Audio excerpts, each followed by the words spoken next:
Hi hello నమస్తే welcome back to my style tips with Bhargavi.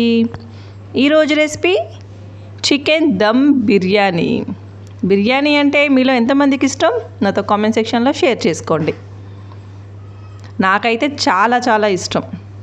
చికెన్తో ఏ recipe చేసినా కూడా చాలా ఇష్టంగా తింటాను. సో ఇంకా లేట్ చేయకుండా ప్రాసెస్లోకి వెళ్ళిపోదామా. ముందుగా నేను ఇక్కడ ఫ్రైడ్ ఆనియన్స్ కోసం ఒక 3 మీడియం సైజ్ ఆనియన్స్ని ఇలా పొడుగ్గా కట్ చేసుకొని పెట్టుకున్నాను. వీటిని ఇలా ఆయిల్లో గోల్డెన్ కలర్ వచ్చే వరకు కూడా మనం ఫ్రై చేసుకొని పక్కకు పెట్టుకోవాలి. ఇప్పుడు ఒక హాఫ్ కేజీ చికెన్ని ఇలా శుభ్రంగా కడిగేసి పక్కకు పెట్టుకున్నాను. ఈ చికెన్లో నేను ఇక్కడ హాఫ్ చెక్క నిమ్మరసాన్ని పిండుకుంటున్నాను. అలాగే మన దగ్గర ఉన్న హోల్ గరం మసాలా దినుసులు అన్నింటినీ కూడా కొద్దిగా యాడ్ చేసుకుంటున్నాను. లవంగాలు, యాలకులు, పట్ట ఇవన్నీ కూడా కొద్దిగా యాడ్ చేసుకుంటున్నాను. అలాగే పావు టీ స్పూన్ పసుపుని యాడ్ చేస్తున్నాను. అలాగే అప్పటికప్పుడు ఫ్రెష్గా రుబ్బి పెట్టుకున్న అల్లం వెల్లుల్లి పేస్ట్ ఒక 1.5 స్పూన్ని యాడ్ చేస్తున్నాను. అలాగే రుచికి సరిపడా కారాన్ని యాడ్ చేస్తున్నాను. నేను ఇక్కడ 2.5 స్పూన్స్ యాడ్ చేస్తున్నాను. మీరు మీ టేస్ట్కు తగ్గట్టుగా యాడ్ చేసుకోండి. అలాగే సాల్ట్ని యాడ్ చేస్తున్నాను. అలాగే ఒక పావు టీ స్పూన్ ధనియాలు, జీలకర్ర కలిపి పౌడర్ని యాడ్ చేస్తున్నాను. అలాగే కొద్దిగా ఫ్రైడ్ ఆనియన్స్ని యాడ్ చేస్తున్నాను.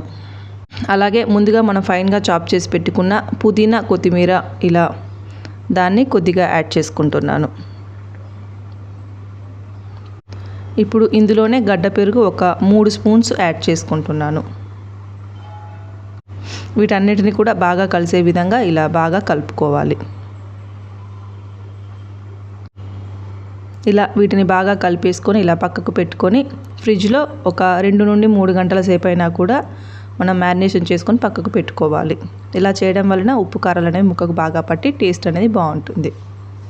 ఇందులో నేను ఫైనల్గా మనం ముందుగానే ఫ్రై చేసి పెట్టుకున్న ఆనియన్స్ ఆయిల్ ఉంది కదా, మిగిలిపోయిన ఆయిల్, ఆ ఆయిల్ని యాడ్ చేస్తున్నాను.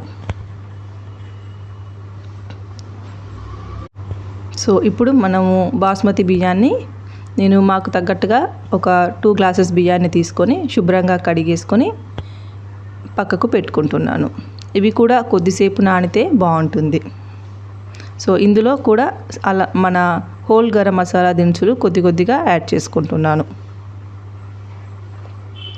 అలాగే కొద్దిగా సాజీరాని కూడా యాడ్ చేసుకుంటున్నాను. ఇందులోనే నేను రుచికి సరిపడా సాల్ట్ని యాడ్ చేస్తున్నాను. అలాగే కొద్దిగా అల్లం వెల్లుల్లి పేస్ట్ కూడా చాలా కొంచెం యాడ్ చేస్తున్నాను. ఇందులోనే ఒక స్పూన్ నెయ్యిని, అలాగే కొద్దిగా ఆనియన్స్ ఫ్రై చేసిన ఆయిల్ ఉంటే కొద్దిగా యాడ్ చేస్తున్నాను. ఇప్పుడు మూత పెట్టుకొని స్టవ్ ఆన్ చేసి స్టవ్ మీద పెట్టుకొని ఈ అన్నాన్ని ఉడికించుకోవాలి. ఇక్కడ మనకు రైస్ అనేది 75% ఉడికితే సరిపోతుంది. సో ఇలా మధ్య మధ్యలో కలుపుతూ కావాలంటే మనం ఇలా చెక్ చేసుకోవచ్చు. రైస్ అనేది మనకు ఇలా కొద్దిగా ఉడికిపోతే చాలు. సో ఇప్పుడు మనం ఫ్రిడ్జ్లో నుండి మ్యారినేట్ చేసి పెట్టుకున్న చికెన్ని బయటికి తీసుకుంటున్నాను. సో నేను ఇక్కడ పచ్చిమిర్చి వేయడం మర్చిపోయాను. అందుకే ఒక 3-4 పచ్చిమిరపకాయలని ఇలా ఘాట్లు పెట్టి వేసుకుంటున్నాను. ఇప్పుడు ఒక అడుగు వెడల్పుగా ఉన్న మనం దమ్ పెట్టడం కోసం ఇలా అడుగు వెడల్పుగా ఉన్న ప్యాన్ని తీసుకుంటున్నాను. ఇందులో ఒక స్పూన్ నెయ్యిని, అలాగే ఒక స్పూన్ నూనెని యాడ్ చేసుకుంటున్నాను. నా దగ్గర ఇలా సిలికాన్ బ్రష్ ఉంది. మీరు కావాలంటే చేత్తో కూడా ఈ గిన్నె మొత్తాన్ని కూడా ఇలా ఆయిల్తో గ్రీస్ చేసుకోవాలి. ఇలా చేయడం వలన మనం రైస్ దమ్ పెట్టినప్పుడు రైస్ అనేది గిన్నెకు అంటుకుపోకుండా ఉంటుందన్నమాట. సో అంతా కూడా ఇలా బ్రష్తో అంతా కూడా అప్లై చేసుకోవాలి ఆయిల్ని. ఇప్పుడు మనం రైస్ ఉడికిపోయిందో లేదో చెక్ చేసుకుందాం. నాకు ఇక్కడ రైస్ అనేది 75% అనేది ఉడికిపోయింది. సో ఇప్పుడు స్టవ్ ఆఫ్ చేసి ఈ గిన్నెని పక్కకు పెట్టుకుందాం. ఇప్పుడు మనం మ్యారినేషన్ చేసి పెట్టుకున్న ఈ చికెన్ని ఈ ఆయిల్ గ్రీస్ చేసి పెట్టుకున్న గిన్నెలో ఇలా వెడల్పుగా మనం సర్దుకోవాలి. ముక్కలంతా కూడా అడుగున ఇలా వెడల్పుగా ఉండే విధంగా అంతా కూడా ఒక్కొక్కటి సపరేట్గా ఇలా సర్దుకోవాలి నీట్గా. ఇప్పుడు ఇందులో మనం ఉడికించుకున్న ఈ అన్నాన్ని ఒక లేయర్గా వేస్తున్నాను. వాటర్ అంతా వంపేసుకొని ఓన్లీ బియ్యాన్ని మాత్రమే ఇలా వేసుకోవాలి. ఇప్పుడు ఇందులో నేను కొద్దిగా కొత్తిమీర పుదీనా ఉంది కదా, ఫైన్గా చాప్ చేసుకుని దాన్ని వేస్తున్నాను.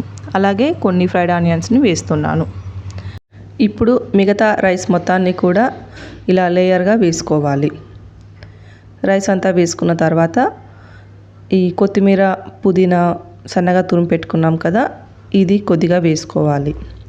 ఇప్పుడు రిమైనింగ్ ఫ్రైడ్ ఆనియన్స్ మొత్తం కూడా ఇలా వేసుకోవాలి. నేను ఇక్కడ కొద్దిగా ఫుడ్ కలర్ కలిపి వాటర్ని పెట్టుకున్నాను. ఇది కంప్లీట్గా ఆప్షనల్ అండి, మీకు నచ్చకపోతే స్కిప్ చేసేయండి. ఈ ఫుడ్ కలర్ని కూడా ఇలా మనం కొద్దిగా వేసుకోవాలి. అండ్ ఫైనల్గా ఒక స్పూన్ నెయ్యిని అంతా కూడా వేసుకోవాలి. ఇప్పుడు మూత పెట్టేసుకోవాలి.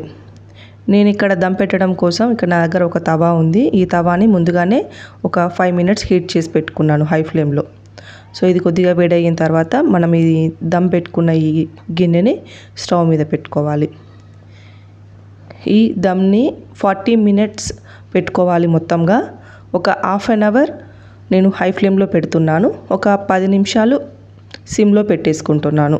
సో మొత్తం 40 మినిట్స్ పెట్టేసుకొని 40 మినిట్స్ తర్వాత కావాలంటే మనం ఒకసారి ఇలా మూత తీసి చెక్ చేసుకోవచ్చు. కింద మనకు ముక్కలు అనేవి ఉడికిపోయిందా ఏంటి అనేది ఒకసారి మనకు కావాలంటే చెక్ చేసుకొని స్టవ్ ఆఫ్ చేసేసుకుంటే సరిపోతుంది.